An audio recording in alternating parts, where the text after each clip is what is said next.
Hello student, today we will study errors, है ना। What is error? Error means त्रुटि, गलती। जब हम कोई मेजरमेंट करते हैं, किसी चीज की वैल्यू निकालते हैं एक्सपेरिमेंटली, तो उसकी वैल्यू ट्रू वैल्यू से के एग्जैक्ट बराबर नहीं आती, उससे अलग भी हो सकती। इनमें भी कि आपको एग्जैक्ट वैल्यू मिल जाए, लेकिन ऐसा भी हो सकता है कि आपकी वैल्यू ट्रू वैल्यू से, एक्यूरेट वैल्यू से डिफर कर जाए। यानी कि जब हम एक्सपेरिमेंट करते हैं, वैल्यू कैलकुलेट करते हैं, तो deviation of our experimental values from true value is called error. Error का मतलब यही होता है, जब आप किसी एक्सपेरिमेंट को परफॉर्म करते हैं, तो आप एक्सपेरिमेंट जब परफॉर्म करते हैं, तो आप जो वैल्यू एक्सपेरिमेंटली कैलकुलेट की, वो वैल्यू एक्यूरेट वैल्यू जिसको हम मानते हैं ट्रू वैल्यू, उससे डेविएट कर सकती है, और इसी तरीके से हमारे सिस्टम में एरर आ जाता है। तो एरर का मतलब क्या हुआ? How will you define the error? The deviation of our experimental values from true value, accurate value is called error. The deviation of our experimental values from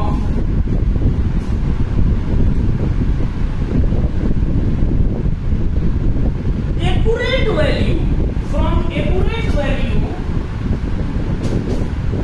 is called error.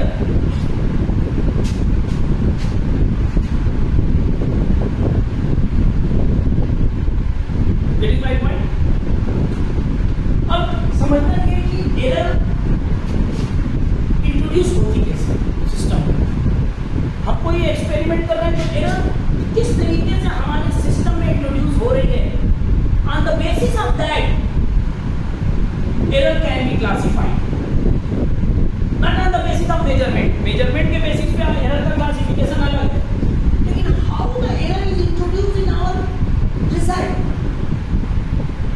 on the basis of this, error can be classified in different parts.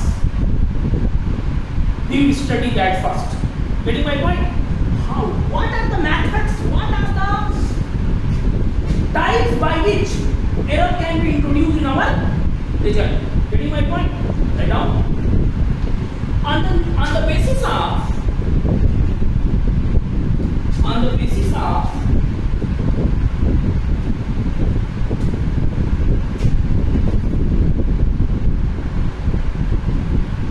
propagation of error in our result, in our experimental values, on the basis of propagation of error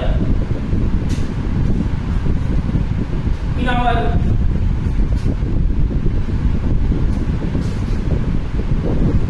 experimental values,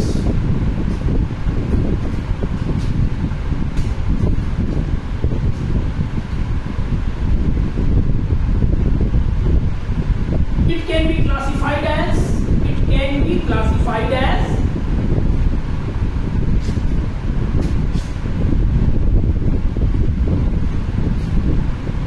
first of all systematic error। पहला क्या है? Systematic error. Write down systematic error.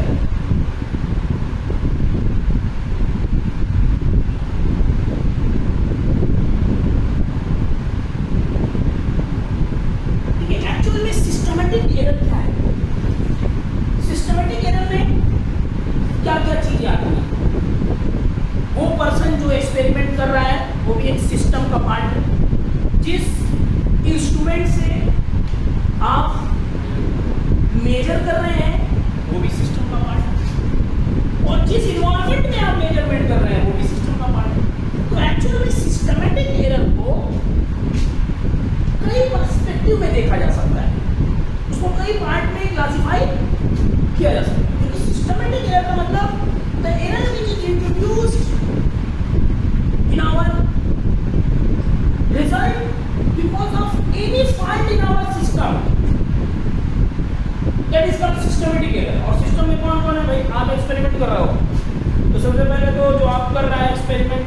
का part है।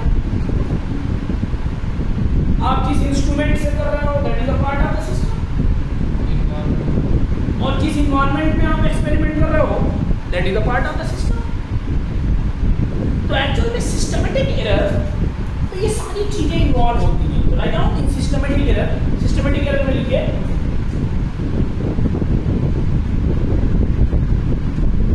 As the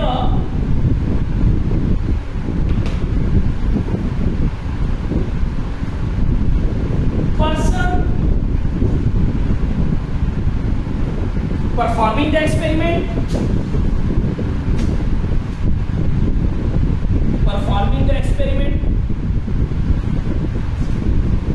comma, instrument used for experiment,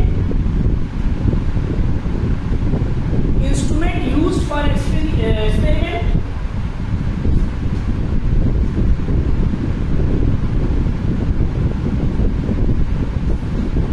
and the environment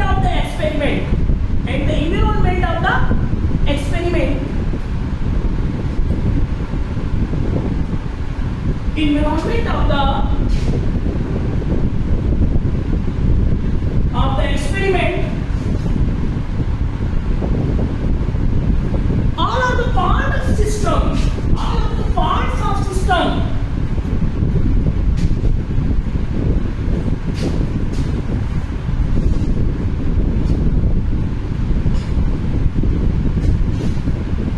hence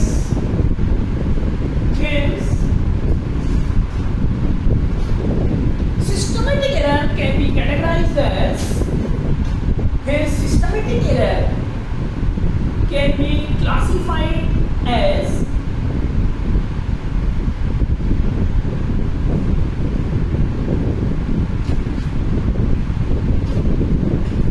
first A part डालिए उसमें, लिखिए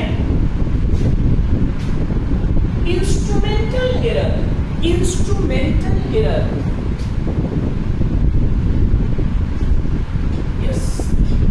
this is the sub part है ना, इंस्ट्रूमेंटल एरर सब part of the systematic error is the main part, सब part is the first, सब part is the instrumental error का मतलब क्या, आपके इंस्ट्रूमेंट में कोई प्रॉब्लम आ गई, प्रॉब्लम है आप समझ नहीं रहे, जान नहीं रहे, लेकिन वो आप इंस्ट्रूमेंट की डिफिकल्टी है, लेकिन आप मेजरमेंट करेंगे तो प्रॉब्लम तो आ जाएगी।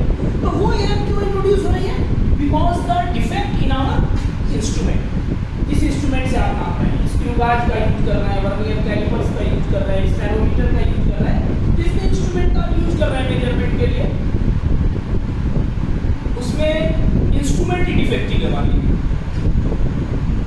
अब इंस्ट्रूमेंट डिफेक्टिव होने की वजह से आपकी वैल्यू में कोई ना कोई एरर आ जाए, जैसे zero errors, basically zero errors जो आते हैं इंट्रोड्यूस हो जाते हैं इंस्ट्रूमेंट के अंदर, जो जीरो एरर है वो हमारे रिजल्ट में इंट्रोड्यूस हो जाएगा, that is the instrument.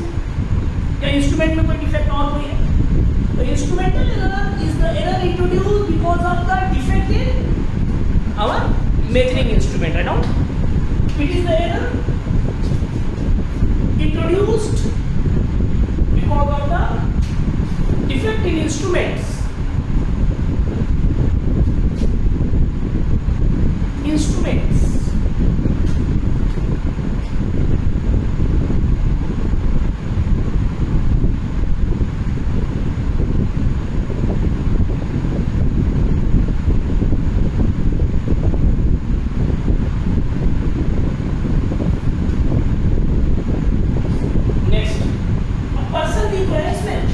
Personal error, right now be part personal error.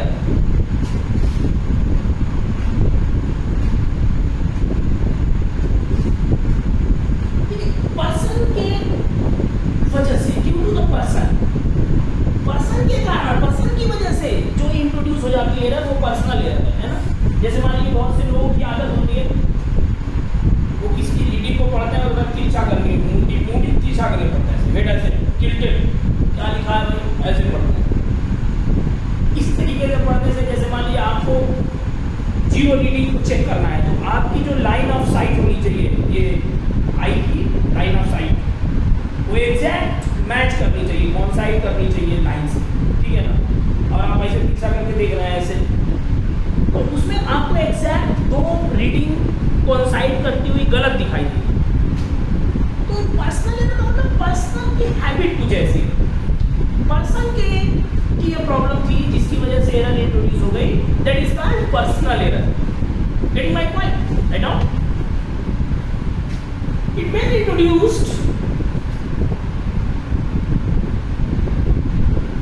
may be introduced because of the experimenter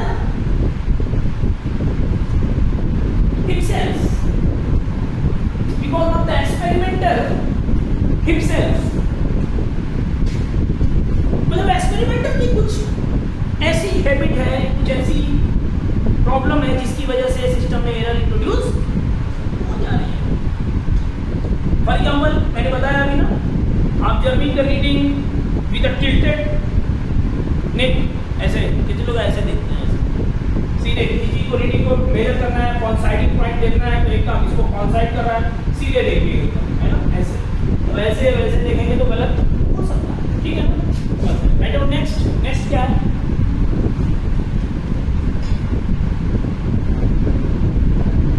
due to imperfect technique, due to imperfect technique, यानी आपने जो technique apply की, जो आपने technique apply की वो technique गलत थी।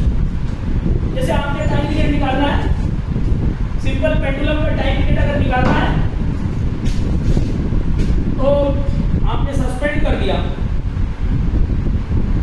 बॉब लगा दिया, अब आपको इफेक्टिव लेंथ कहां से दिया जाता है? From the centre of the bob to the suspension point.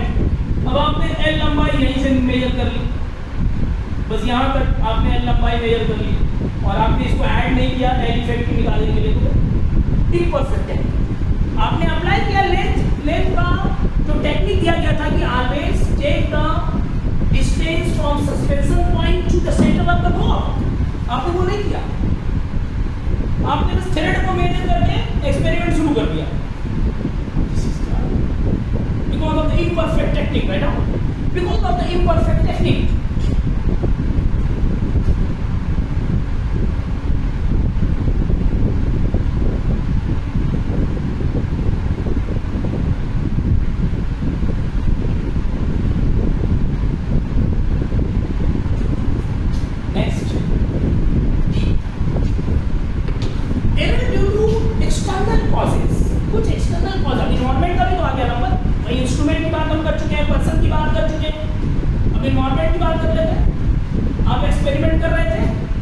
Light का एक्सपेरिमेंट आप कर रहे थे, आपको इमेज की पोजीशन फाइंड करने के लिए पैरेलैक्स रिमूव करना था सिस्टम से, आप देख रहे थे और काली घटा छा गई, बदली हो गई, लैब आपका ऐसा था कि अंधेरा हो गया,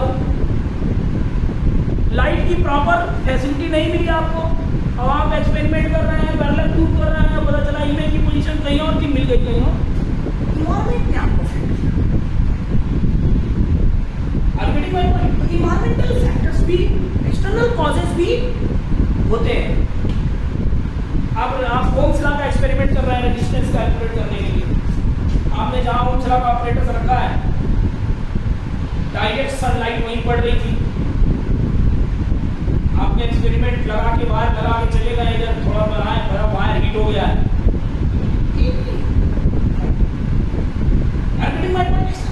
सिंपल पेंडुलम का कर रहे थे, सिंपल पेंडुलम का कर रहे थे, खिड़की खुली थी, बीच में हवा आ रही है, तो पता चला कि आपका एम्पलीट्यूड कभी कुछ है कभी कुछ है, हवा ने झोंका मारा है, बॉब को थोड़ा दूर कर दिया, और I am getting my point. तो एक्चुअल में एक्सटर्नल कॉजेज भी होते हैं जिसकी वजह से एरर इंट्रोड्यूस हो जाती है, तो इसको लिख लीजिए ड्यू टू एक्सटर्नल कॉजेज। अब ये आपको बहुत अलर्ट रहना होगा, तभी समझ पाएंगे कि कौन से एक्सटर्नल कॉजेज है।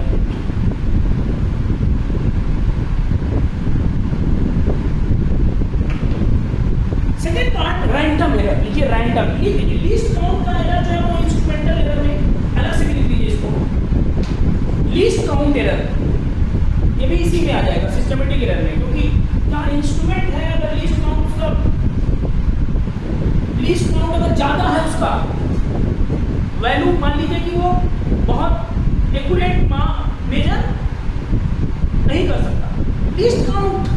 जितना कम होगा वो उतना एक्यूरेट मेजर करेगा। एक स्केल है 1 मिलीमीटर तक मेजर कर सकता है, एक 1 मिलीमीटर मेजर तो 1/10 पार्ट तक मेजर कर सकता है। और स्क्रू गाज जो यूज करते हैं, स्क्रू गाज से हम 1/100 मिलीमीटर मेजर कर सकते हैं। तो सबसे ज्यादा बढ़िया कौन हुआ? क्योंकि उसका लीस्ट काउंट, स्क्रू गाज का लीस्ट काउंट, इसलिए वो बहुत एक्यूरेट मेजर करेगा। तो लीस्ट काउंट एरर, ठीक है, तो इसको समझाने की जरूरत है। अब इतना क्लियर हो रहा है? ओके। तो सिस्टमैटिक एरर में मैंने कितने पार्ट करवा दिए? देयर आर 5 पार्ट्स, मैंने अलग अलग करके कर दिखा दिया। सिस्टमैटिक एरर में पर्सन इन्वॉल्व होता है, इंस्ट्रूमेंट इन्वॉल्व होता है, एक्सटर्नल फैक्टर इन्वॉल्व होता है। तो ये सारे इन्वॉल्वमेंट मैंने 5 पार्ट में करवा, सिर्फ सिस्टमैटिक एरर में। Getting my point? Usually random error.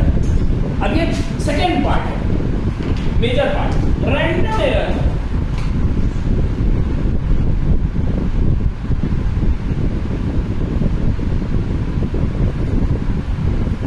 Random error basically जो रैंडम एरर होता है ना, वो रैंडमली इंट्रोड्यूस हो जाता है कि नहीं?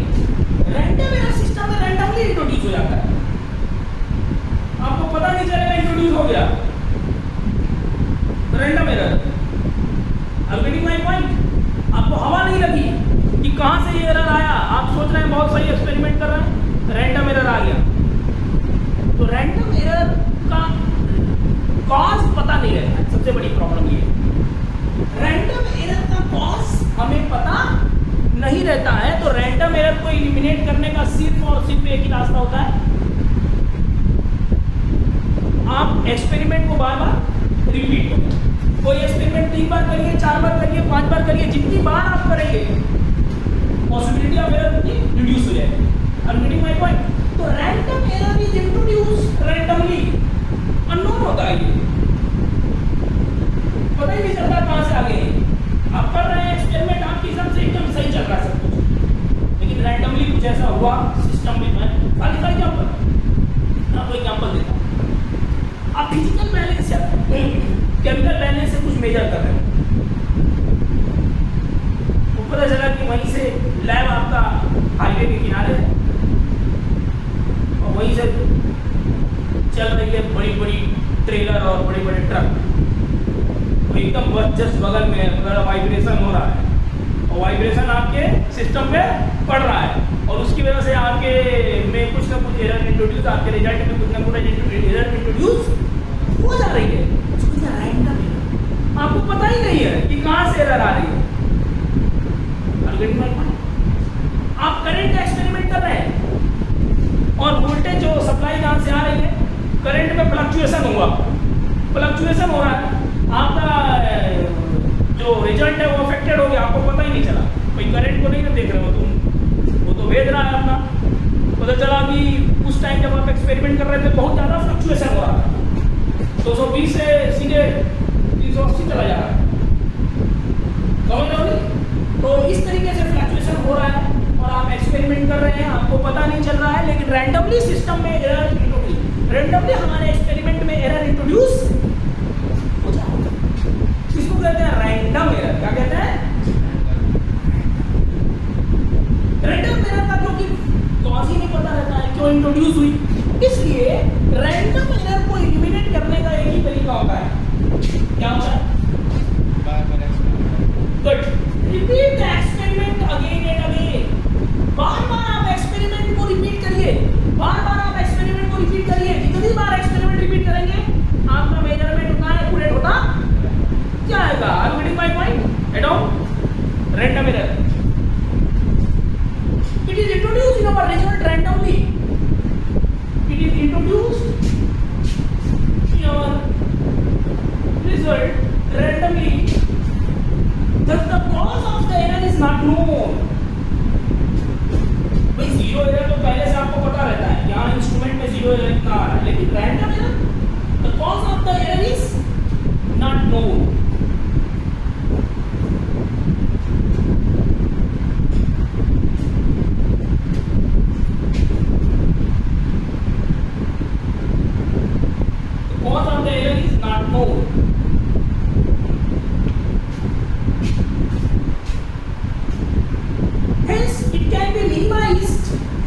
by taking, thus it can be minimized by taking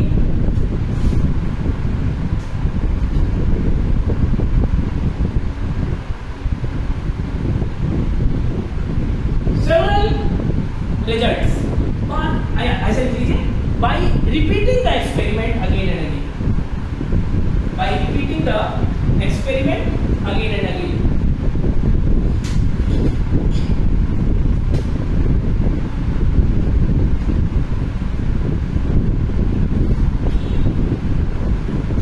Is it clear? Understand, getting my point? एक एरर और तीसरा है gross error. Gross error, what is gross error? Gross error क्या होता है? What is gross error?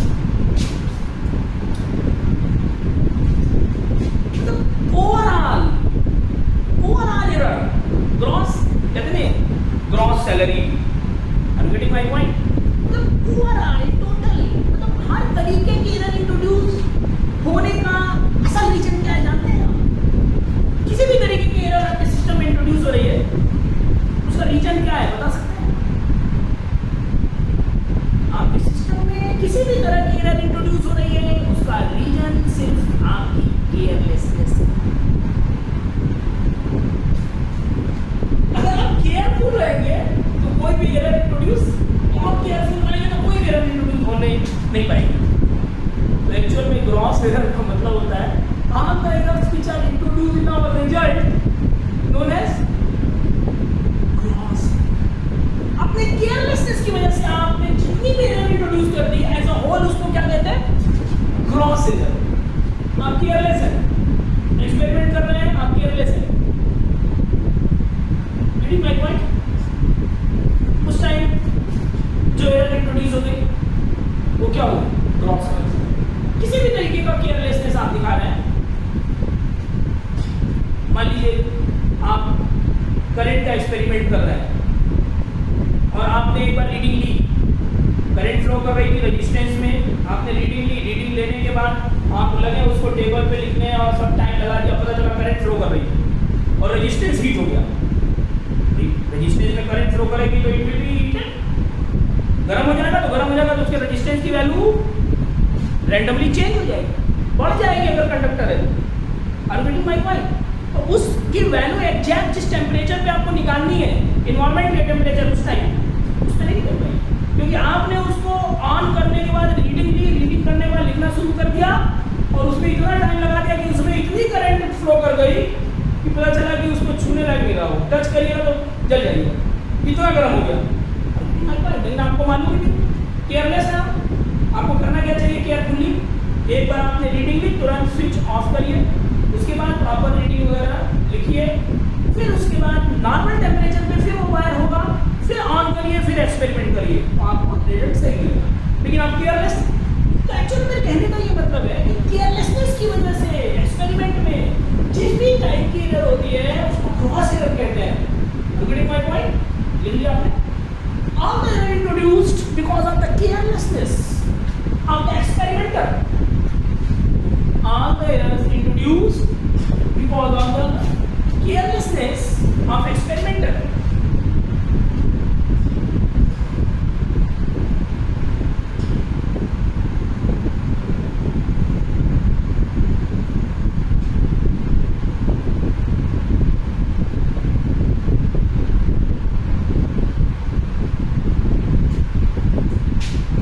My point?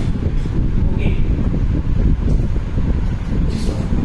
आप सोच सकते हैं, आप इसको एनालाइज करिएगा बैठ के कि एक्सपेरिमेंट में ये जो एरर्स हो रही हैं क्यों मैंने इस तरीके से कैटेगराइज किया है. ठीक है, ये तो मैं समझा रहा हूँ आपको, लेकिन जब आप इसको ठीक से सोचेंगे तो आपको लगेगा कि ये कैटेगरी बहुत सटीक की गई है. Getting my point? मैं एक एरर अपनी तरफ से भी इंट्रोड्यूस करना चाहता हूँ. लिखा नहीं है ये बुक्स में, लेकिन मैं अपनी तरफ से इंट्रोड्यूस करना चाहता हूँ. ब्लंडर्स. उसका नाम मैं क्या देता हूँ? ब्लंडर्स. कुछ एरर्स ऐसी होती हैं जिनको हम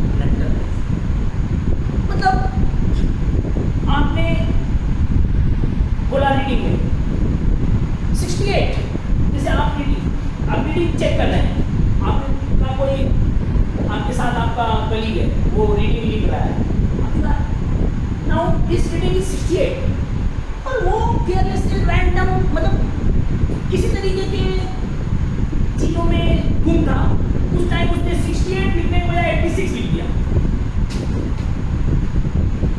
और लिखते हुए हम आगे बढ़ गए। उसको कहते हैं ब्लंडर। जब 68 को आप गलती से क्या लिखते हैं, यानी कि उससे रिजल्ट में बहुत बड़ा फर्क आ जाता है, that is the blunder.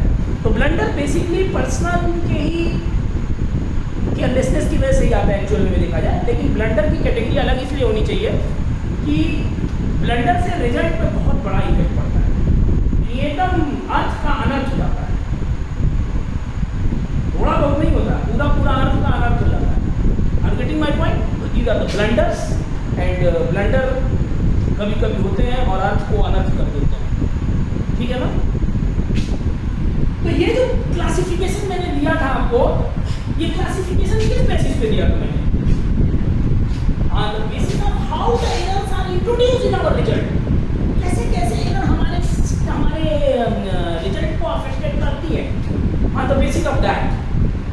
Are getting my point? मैंने बताया सिस्टमैटिक एरर। सिस्टमैटिक एरर में कितने पार्ट किया मैंने?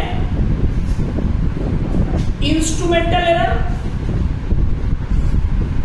Personal error, error due to external cause, imperfect technique, least count error.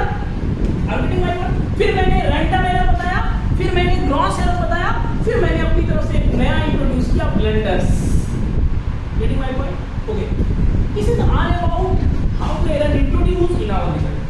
लेकिन एरर के मेजरमेंट के बेसिस पे किस कितने तरीके से एरर का मेजरमेंट कर सकते हैं, on the basis of this error can be classified in 4 parts. It is not on the basis of the how error introduced in our result. Not. It is on the basis of how the errors can be calculated. How the deviation of experimental value from true value can be calculated. भाई deviation तो calculate करना है, कैसे वो change हुआ, तो deviation calculate करने के कई मेथड हो सकते हैं। Are you getting my point? तो इस तरीके से error को कैलकुलेट करने के, मेजर करने के 4 तरीके की टेक्निक हम डिस्कस करेंगे। There are 4 techniques of measuring the error in our result. Okay, ठीक है? On the basis of the measurement of error, on the basis of the measurement of error,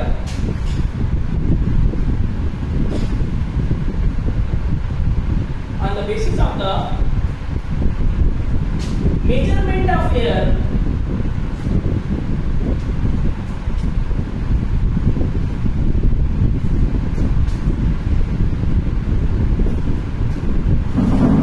we can classify as below. We can classify as below.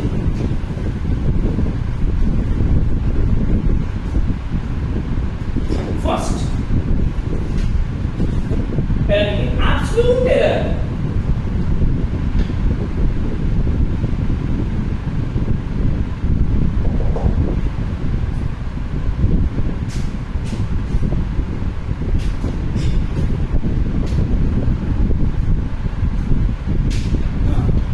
What is absolute error? देखिए सबसे simple way में हम absolute error निकालते हैं।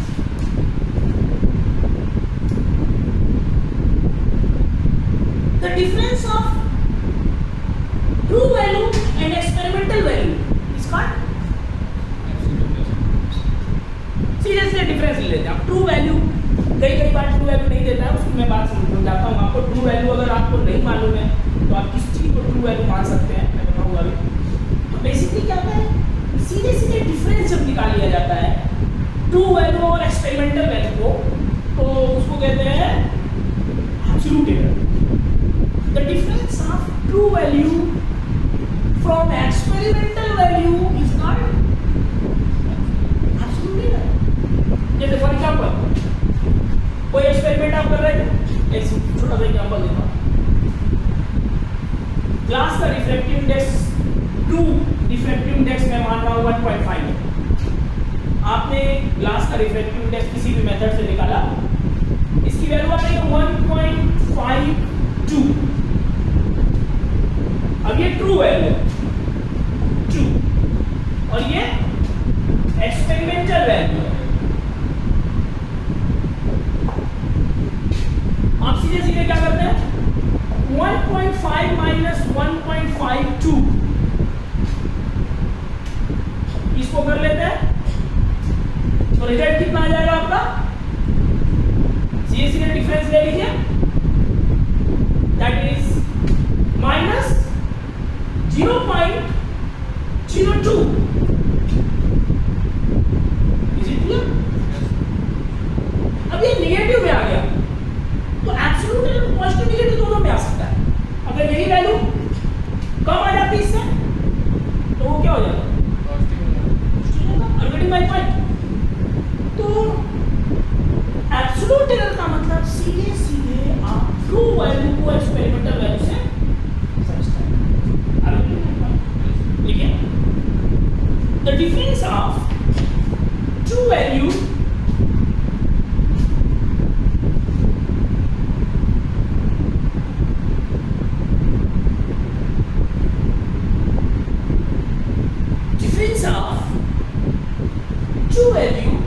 and experimental value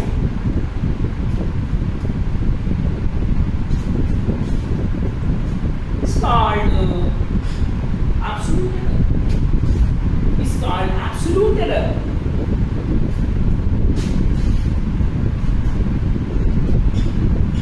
It may be positive or negative. It may be positive or negative.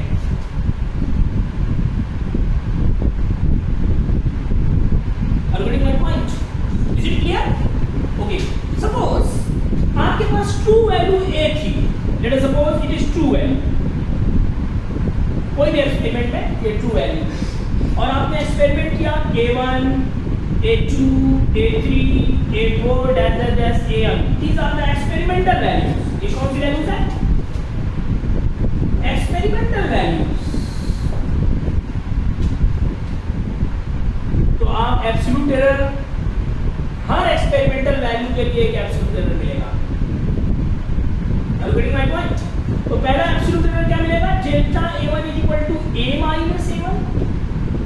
Similarly delta A2 is equal to A minus A2, delta A3 is equal to A minus A3 and so on. Delta AN A minus. Are you getting my point? तो जितने experiment होंगे, जितने बार experiment होंगे, हर experiment के लिए एक absolute error मिलेगा। Absolute error का मतलब समझ रहे हैं? इट मे बी पॉजिटिव और negative. Getting my point? Okay, दूसरा लिखिए, second,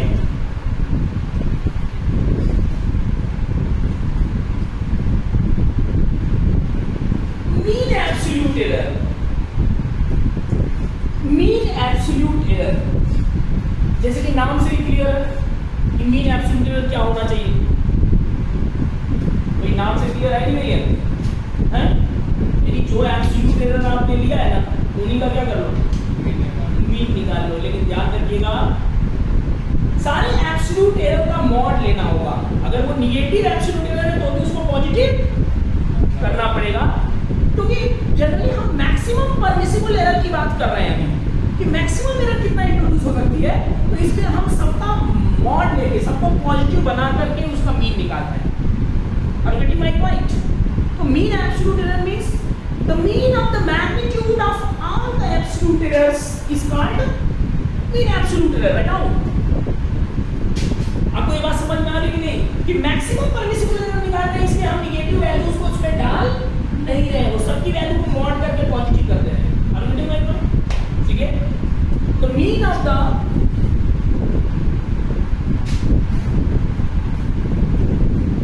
all the mean of the magnitude of all the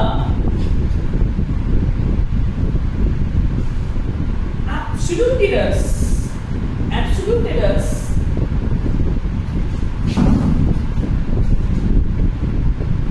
is called mean absolute error, is called mean absolute error।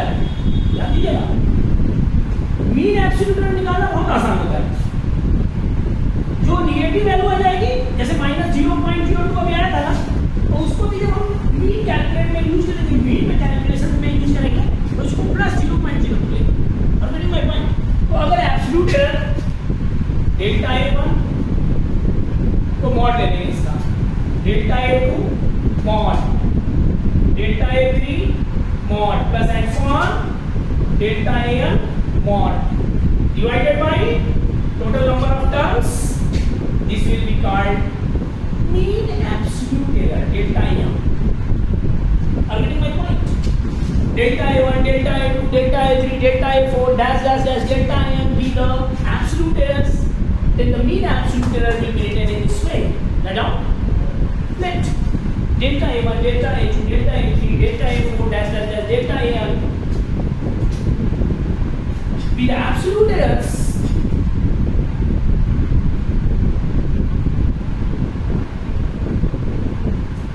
be the absolute errors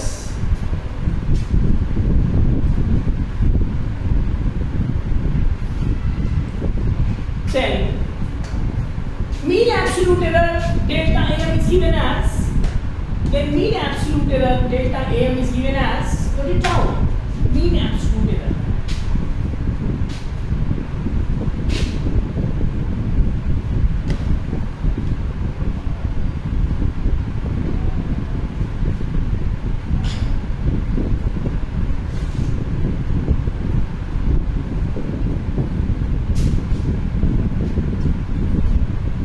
के syllabus में error है, इसलिए यहाँ पे discuss कर रहा हूँ, है ना।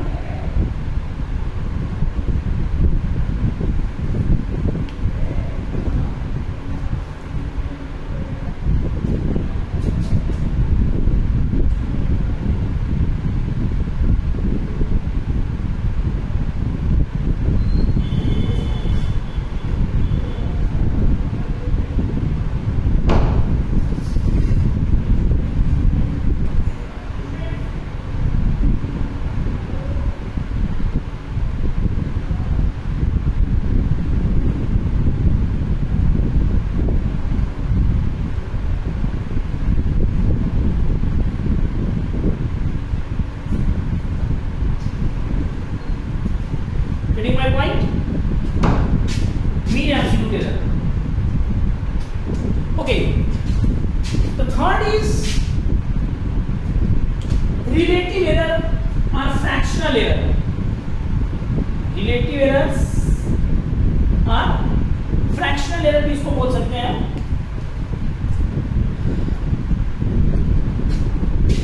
तो जब एरर को यूनिटी में निकाला जाता है, 1 में, कोई भी एरर यूनिटी में कैलकुलेट की जाती है तो उसको रिलेटिव एरर या फ्रैक्शनल एरर कहते हैं। Are getting my point?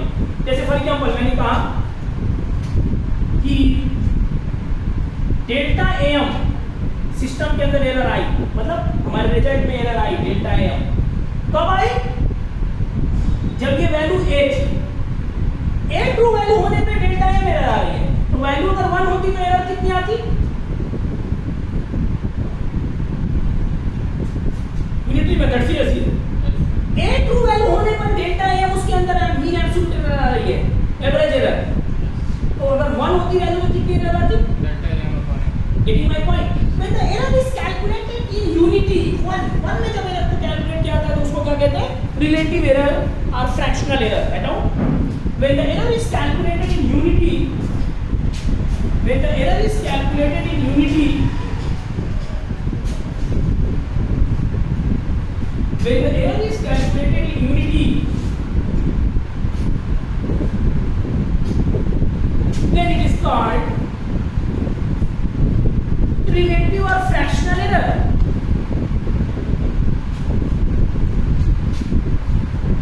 तो आप क्या लिख सकते हैं? रिलेटिव एरर को डेल्टा AR से रिप्रेजेंट करते हैं। Delta AR is equal to mean absolute error upon true value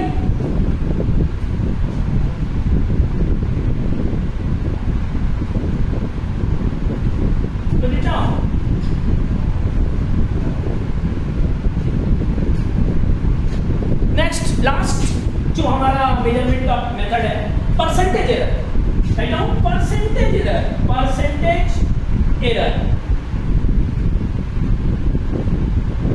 आपको मालूम ही है कि अगर आपको रिलेटिव एरर मालूम है और परसेंटेज बनाना है तो रिलेटिव एरर को 100 से, जब 1 में मालूम है तो 100 में क्या होगा, multiply by 100। That is my point.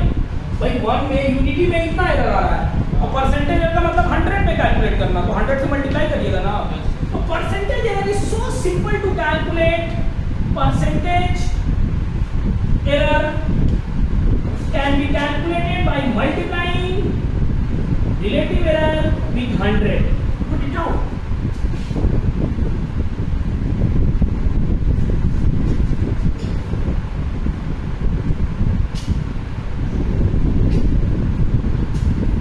Today I have given the basic introduction. What are the errors? How it is introduced in our result, and how it can be calculated. In the next, we will solve some problems based on the errors. Getting my point?